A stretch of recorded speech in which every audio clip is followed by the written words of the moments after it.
Hello everyone. तो ये है मैटर इन आवर सराउंडिंग का पार्ट 2। इसके अंदर हम पढ़ने वाले सबसे पहले टेम्परेचर। तो भाई टेम्परेचर क्या होता है? जैसे कोई चीज़ भारी है या हल्की है, ये पता लगाने के लिए हम इसका मास या वेट तोलते हैं। भाई ये 10 किलो की है, ये 20 किलो की, 20 किलो की ज़्यादा भारी होगी, 10 किलो की चीज़ हल्की होगी। ऐसे ही ठंडी है या गर्म है, कोई चीज़ ज़्यादा ठंडी है या कोई चीज़ गर्म है, ये पता लगाने के लिए, ठंडी और गर्मी पता लगाने के लिए हम किसका इस्तेमाल करते हैं? टेम्परेचर का। तो टेम्परेचर बस एक क्वांटिटी है जो हेल्प करती है हमें डिग्री ऑफ हॉटनेस और डिग्री ऑफ कोल्डनेस जानने के लिए। कोई चीज़ कितनी ज़्यादा ठंडी है या कोई चीज़ कितनी ज़्यादा गर्म है, ये पता लगाने के लिए हम किसका इस्तेमाल करते हैं? टेम्परेचर का। टेम्परेचर की 3 यूनिट्स होती हैं जो ज़्यादातर हम यूज़ करते हैं, केल्विन, डिग्री सेल्सियस और degree Fahrenheit. Degree Fahrenheit body temperature वगैरह नापने में काम आती है, ठीक है। और डिग्री सेल्सियस वगैरह जो होती है हमारे जो temperature, boiling point, melting point, इन सब में हम डिग्री सेल्सियस यूज़ करते हैं। और केल्विन जो है एसआई यूनिट है, हम नॉर्मली जो है एसआई यूनिट के रूप में किसका इस्तेमाल करते हैं? केल्विन का। तो हमें याद रखना है कि टेम्परेचर जो है वो जस्ट क्या है हमारा? Degree of hotness and coldness. क्या डिफाइन करता है? डिग्री ऑफ हॉटनेस, है ना, एंड कोल्डनेस। कोई चीज़ कितनी ज़्यादा ठंडी है या कितनी ज़्यादा गर्म है। हॉटनेस यानी गर्म और कोल्डनेस यानी ठंडा। कोई चीज़ कितनी ज़्यादा ठंडी है, कोई चीज़ कितनी ज़्यादा गर्म है, ये पता लगाने के लिए हम किसका इस्तेमाल करते हैं? टेम्परेचर का। 3 यूनिट है, जिसमें से केल्विन जो होती है वो क्या होती है? SI unit. क्या होती है? SI unit. याद रखना है तुम्हें। और इसमें पढ़ना क्या है हमें? इसमें हमें रियल में पढ़ना क्या है? तो हमें टेम्परेचर के कन्वर्जन सीखना है कि आखिरकार टेम्परेचर कन्वर्ट कैसे करते हैं, केल्विन को डिग्री सेल्सियस में या सेल्सियस को डिग्री मतलब केल्विन में। इनका चेंज जो है फ़ारेनहाइट का जो है वो थोड़ा सिलेबस में नहीं है तुम्हारा। तुम्हारा जो फर्स्ट चैप्टर उसमें एक ही सिर्फ कन्वर्जन है, केल्विन का सेल्सियस में या सेल्सियस का केल्विन में। फ़ारेनहाइट का कन्वर्जन नहीं है। मैं फॉर्मूला लिख दूंगा, वो अलग बात है, लेकिन हम क्वेश्चन सिर्फ केल्विन और सेल्सियस के करेंगे। तो चलते हैं अपने क्वेश्चन की तरफ, थोड़ा टॉपिक की तरफ। तो केल्विन, डिग्री सेल्सियस और फ़ारेनहाइट, पहले हम बात करते हैं केल्विन और सेल्सियस के बीच की। तो केल्विन और सेल्सियस में क्या है कि जो केल्विन होता है हमारा, के जो है हमारा, वो इज इक्वल टू होता है हमारा degree Celsius plus 273.15। Kelvin is equal to 2 degree Celsius plus 273.15, यानी डिग्री सेल्सियस में 273.15 ऐड कर दोगे तो क्या बन जाएगा हमारे पास? केल्विन। लगभग 273 ले लो, कोई दिक्कत नहीं है। तो ये हमारा फॉर्मूला है। एक ही फॉर्मूला याद रखो, 2 फॉर्मूला याद करने की जरूरत नहीं है, बस ये याद रख लो काफी है। क्वेश्चन कैसे करेंगे? मान लो कोई कहता है तुम्हारे पास 50 डिग्री सेल्सियस है और चेंज करना है इसको केल्विन में, तो कैसे चेंज करेंगे? तो भाई कुछ नहीं करना, वैल्यू किसकी है? सी की वैल्यू है ना। तो फॉर्मूला क्या? फॉर्मूला याद रखो, के is equal two degree Celsius plus 273.15।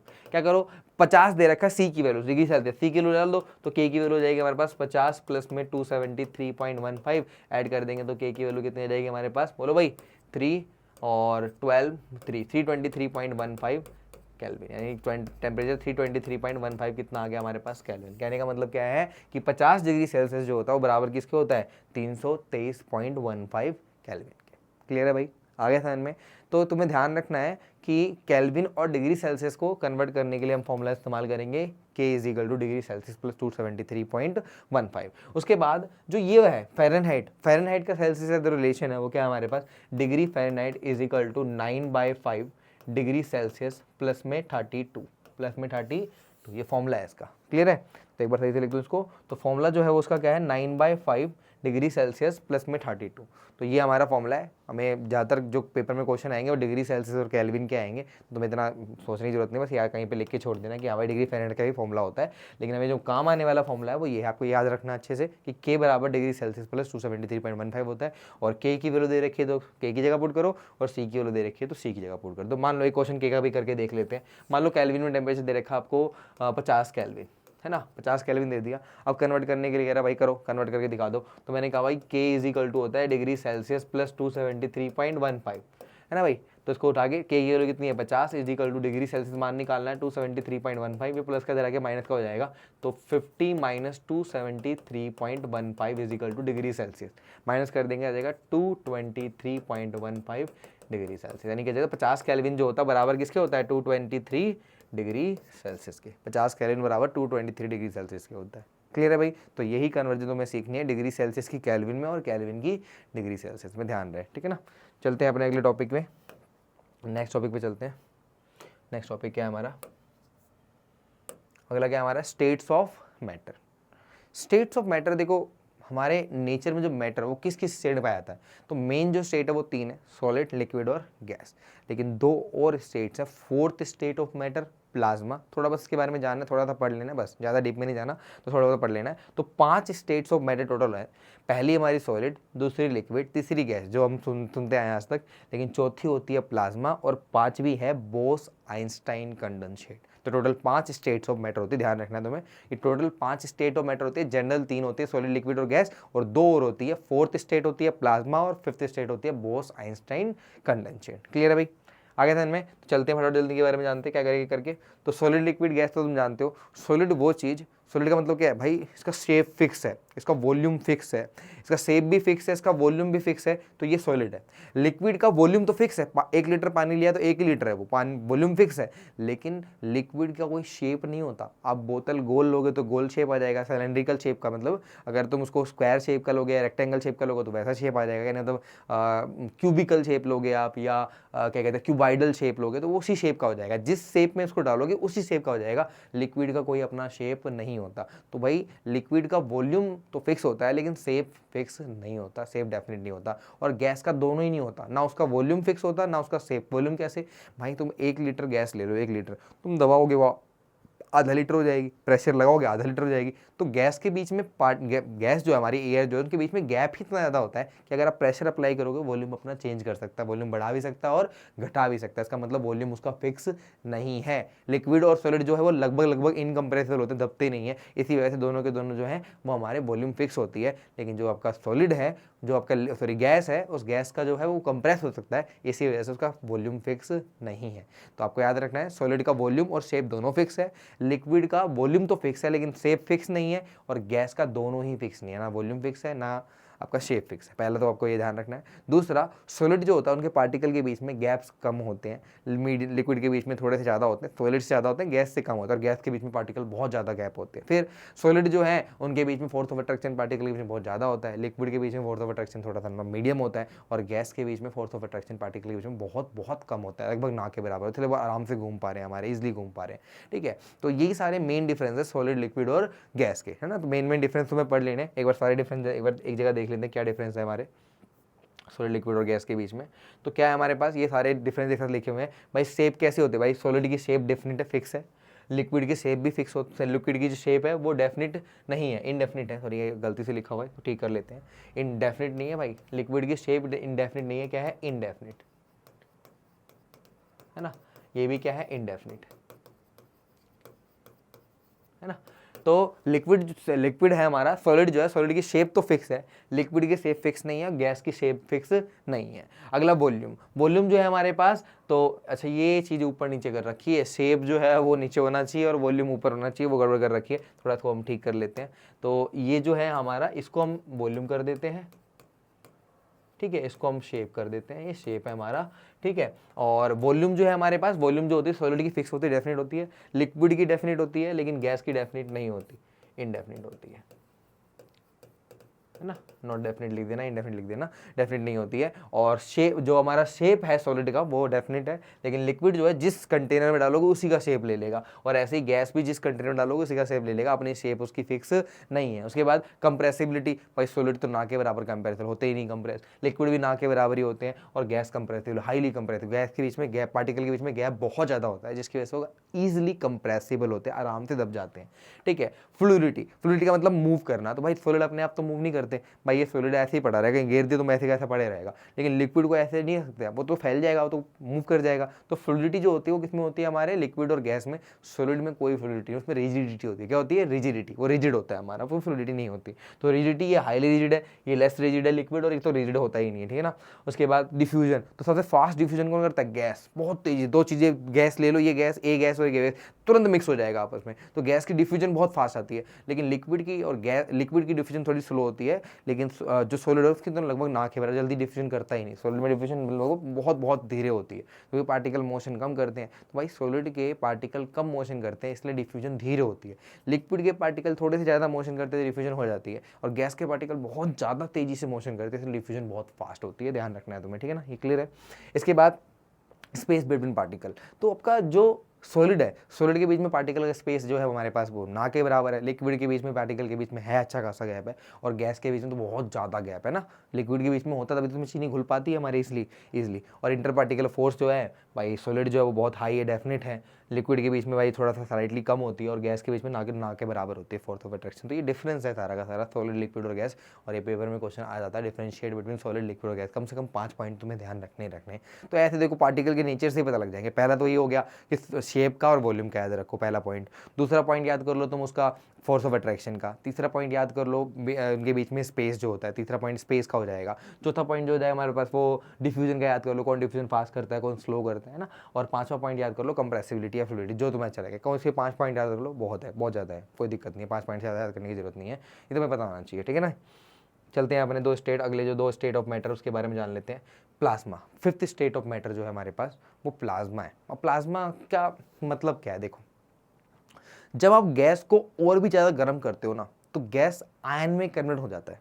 Gas को और भी ज़्यादा गर्म करते हो तो गैस आयनाइज हो जाता है। और आयनाइज गैस जब इलेक्ट्रॉन प्रोटॉन छोड़ते हैं उसमें एक तरह का अलग सा मतलब वो होता है, उस स्टेट को हम क्या बोलते हैं, प्लाज्मा। जैसे एग्जांपल के तौर पर आप हमारे सन को देखो, सन जो है वो प्लाज्मा स्टेट में है। अगर मैं बताऊं तुम्हें तो सन जो है हमारा, ये सारे एग्जांपल जो हमारे पास प्लाज्मा के हैं, तो सन जो है हमारा वो भी प्लाज्मा है। कैसे, वो गैस का गोला ही तो है, इतना ज़्यादा हाई टेम्परेचर में है कि वहाँ पे जो गैसेज हैं वो आयनाइज है, आयोनाइज गैसेस हैं पूरी तरह से। तो वो आयोनाइज गैस को भी बहुत ज़्यादा गर्म करने के बाद आयोनाइज गैस बनती है, उसी को हम क्या बोल देते हैं, प्लाज्मा। वो स्टेट प्लाज्मा है। और ये जितनी भी आपको दिख रही हैं सब प्लाज्मा का एग्जांपल है। मोमबत्ती जल रही है तो ये आपके जो इसका जो ये फ्लेम है, ये फ्लेम जो है ये प्लाज्मा स्टेट है। यहाँ पे भी गैस हीट होने की वजह से आयोनाइज हो रही है, इलेक्ट्रॉन्स है वहाँ पे और आयोनाइज गैस है, इस वजह से क्या है वो भी प्लाज्मा है। नियॉन लाइट्स देखी होंगी तुमने, कहेंगे जब सिग्नल्स बनाते हैं तो नियॉन लाइट्स, ये भी एक प्लाज्मा स्टेट होती है। सन तो हमारा प्लाज्मा स्टेट है। ये बिजली जो कड़कती है हमारी, बिजली जो होती है वो भी आयनाइज गैस की फॉर्म में होती है, तो ये भी हमारा क्या है, प्लाज्मा स्टेट है। और आग जो होती है, आग भी क्या होती है, प्लाज्मा। तुम थोड़ा फील करके होंगे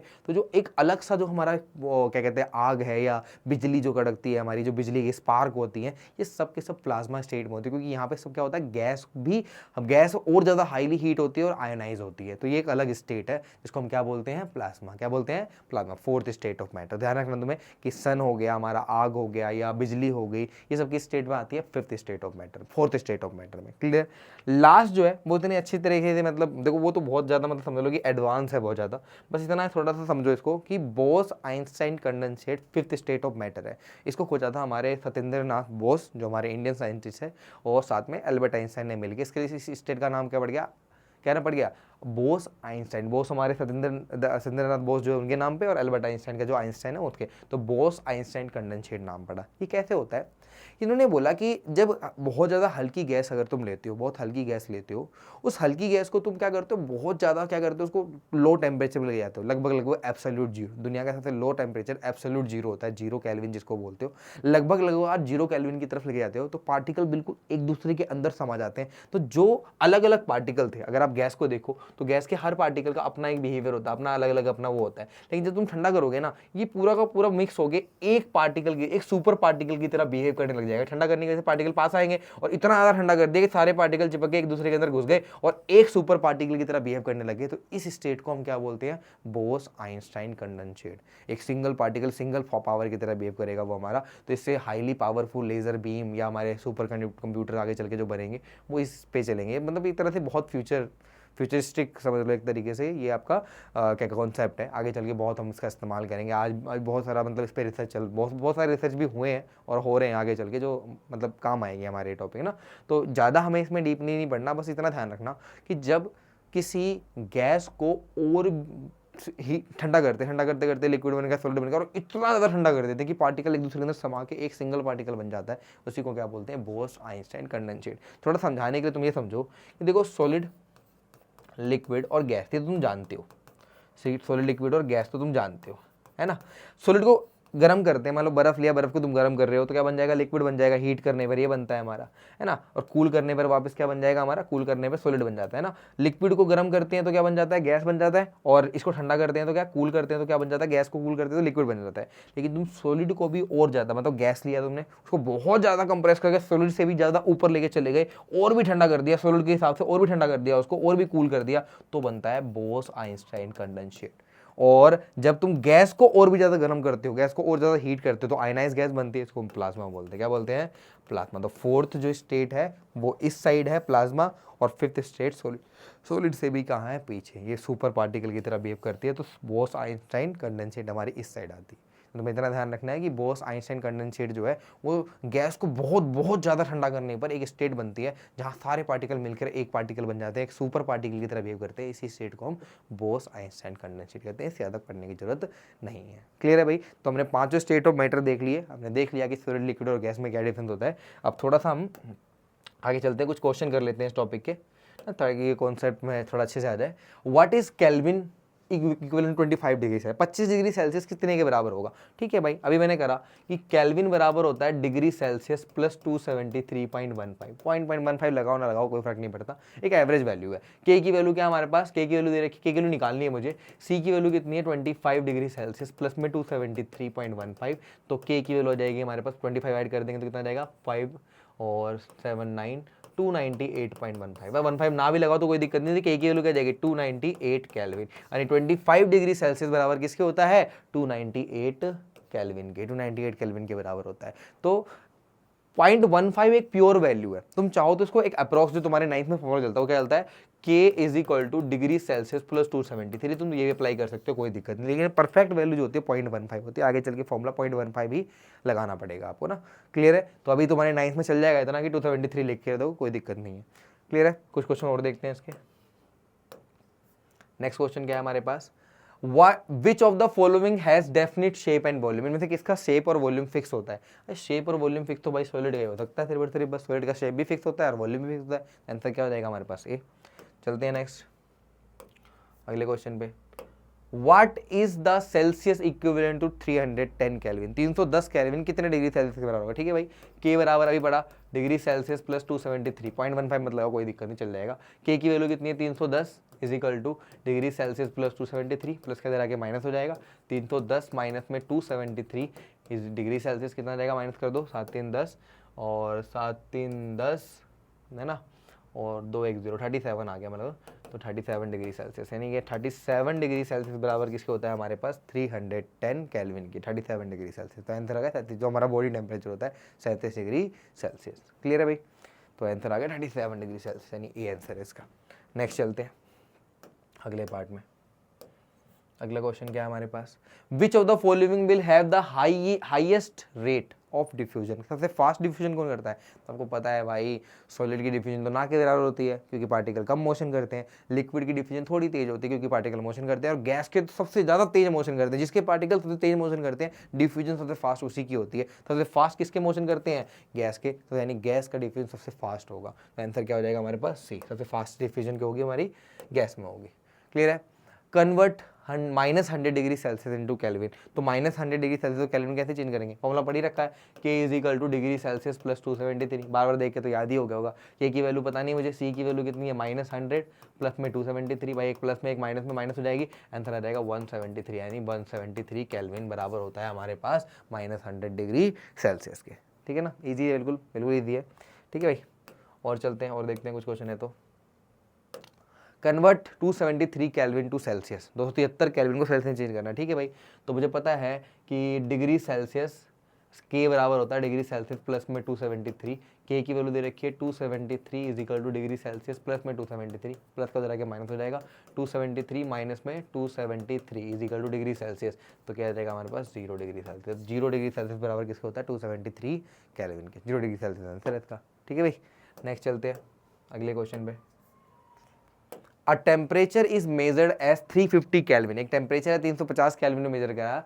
what is the degree Celsius, क्या डिग्री सेल्सियस होगा? केल्विन दे रखा है, डिग्री सेल्सियस निकालना सिंपल है यार। फिर वही के is equal two degree Celsius plus में 273 लगा दो, के की वैल्यू क्या है हमारे पास 350, डिग्री सेल्सियस की पता नहीं, प्लस में 273, प्लस का जरा के माइनस हो जाएगा, 350 माइनस में 273 is equal two degree Celsius, minus कर देंगे, 7 3 10, 7 7 और 8 15, 7 7 14, ठीक है ना, तो कितना हो जाएगा हमारे पास 177 डिग्री सेल्सियस, तो 77 डिग्री सेल्सियस, 77 डिग्री सेल्सियस आ जाएगा। क्लियर, कोई दिक्कत? तो 77 डिग्री सेल्सियस जो होगा बराबर किसको होगा हमारे पास 350 केल्विन के। क्लियर है? तो ये हमारे न्यूमेरिकल कुछ इसी पर बेस थे। Why do gases not have a fix shape और वॉल्यूम, गैसेज का शेप और वॉल्यूम फिक्स क्यों नहीं होता? क्योंकि भाई गैसेज जो है वो किसी भी कंटेनर में डालोगे उसी कंटेनर का शेप ले लेती है, और वॉल्यूम फिक्स नहीं क्योंकि वो कंप्रेसिबल है, बिकॉज गैस इज कंप्रेसिबल। तो एक तो क्या है इसके बीच में, because gas is compressible due to it gas have not fixed volume, इसीलिए गैस का फिक्स वॉल्यूम नहीं है। और दूसरा, gas particle take the shape of container. भाई गैस पार्टिकल जो होते हैं कंटेनर का ही शेप ले लेते हैं। Due to it they have not fixed shape. भाई फिक्स शेप नहीं है। वॉल्यूम क्यों फिक्स नहीं है? क्योंकि उनका जो गैस है हमारी वो कंप्रेसिबल है, इसलिए वॉल्यूम फिक्स नहीं है। और उनके पार्टिकल के बीच में जो है हमारे पास वो पार्टिकल जो है जिसमें डालोगे उसकी शेप ले लेते हैं, इसलिए इनकी शेप भी फिक्स नहीं है। तो गैस की ना तो वॉल्यूम फिक्स होती है और ना ही शेप फिक्स होती है। तो रीज़न पूछ रहा था, मैंने बता दिया। तो ये था हमारा टेम्परेचर, और हमने इसके अंदर देखा कि भाई कितने स्टेट्स ऑफ मैटर होते हैं और उनके सबका प्रॉपर्टी पड़ी और उनमें डिफरेंस पड़ा सॉलिड, लिक्विड और गैस में। मिलते हैं नेक्स्ट पार्ट में नेक्स्ट कॉन्सेप्ट के साथ। Thank you.